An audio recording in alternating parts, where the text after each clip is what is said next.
Hello, hi, good morning everybody.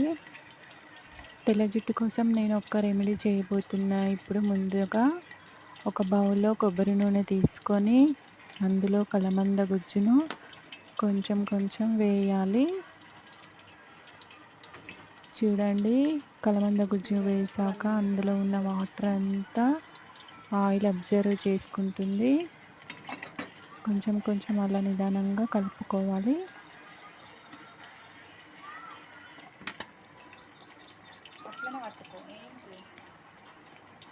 చూడండి ఎలా అవుతుందో ఆ వేడికి ఆ కొబ్బరి నూనె కలమందని అబ్జర్వ్ చేసుకుంటుంది.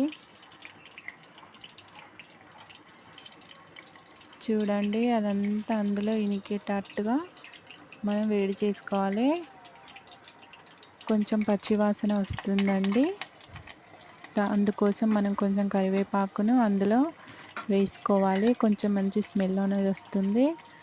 దవనం వేసుకోవాలి, బట్ కాకపోతే నా దగ్గర దవనం లేదు. కరివేపాకు వేసుకుంటున్నాను. చూడండి, అంతా కరిగేటట్టుగా వేడి చేసుకోవాలి. ఫైనల్గా దీన్ని ఒక బౌల్లోకి తీసుకొని వీక్లీ 2 టైమ్స్ అప్లై చేసుకుంటే తెల్ల జుట్టు అనేది రాకుండా ఉంటుంది. Thank you. వీడియోకు నచ్చినట్లయితే లైక్ చేయండి.